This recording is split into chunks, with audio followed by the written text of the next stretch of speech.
Il faut éviter de se coucher rapidement après avoir mangé.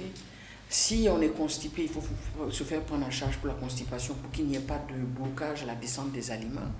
Professeur, on entend parler souvent de reflux gastro-œsophagien, appelé à mourir sous-micri. Qu'est-ce que c'est? Le reflux gastro-œsophagien, c'est de la remontée anormale de l'acidité gastrique vers l'œsophage. Il faut savoir qu'il y a des reflux gastro-œsophagiens qui sont physiologiques. Par exemple, chez le bébé ou chez le vieillard, du fait que la jonction entre l'œsophage et l'estomac ne soit pas très serrée, il peut arriver qu'il y ait ce qu'on appelle ces remontées acides. Vous voyez que le bébé fait des fois des régurgitations et il a des remontées. Ça peut arriver, mais on dit que c'est physiologique. Par contre, un adulte, normalement, a l'anatomie suffisamment bien constituée pour que ça n'existe pas, ces remontées-là, ou qu'elles soient très rares. Si quelqu'un a une persistance d'une fréquence élevée de ces remontées, on parle dans ce cas-là du reflux gastro-œsophagien, qui a des conséquences directes. Vous entendez souvent des gens dire dans la population qu'ils ont sous-micri. Ça veut dire des aigreurs ou des brûlures dans la poitrine. C'est une remontée qui part du creux épigastrique et qui remonte vers le haut.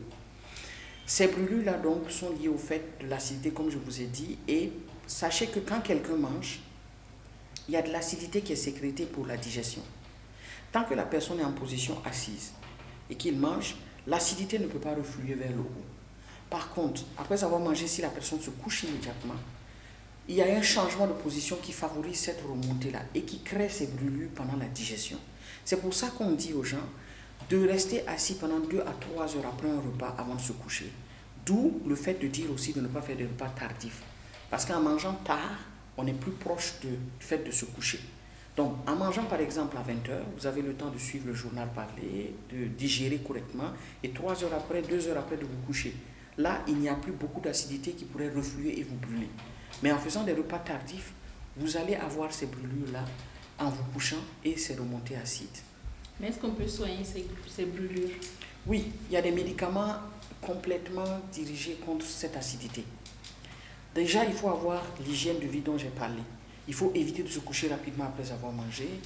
Si on est constipé, il faut se faire prendre en charge pour la constipation pour qu'il n'y ait pas de blocage à la descente des aliments.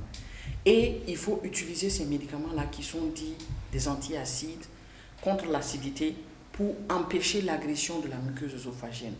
Et donc, il y a des gens qui ont des blessures ou des ulcères au niveau de l'œsophage, mais en mettant les traitements ou encore des inhibiteurs de la pompe à protons, c'est des médicaments qui diminuent même la sécrétion acide. On peut guérir de ces lésions-là et ne plus sentir les brûlures dont on parle.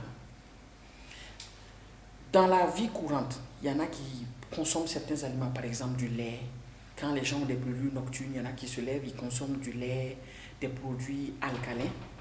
L'objectif, en effet, c'est de casser l'acidité. Vous allez vous rendre compte que ça peut avoir une efficacité, mais les médicaments existent pour vous aider à obtenir le même résultat.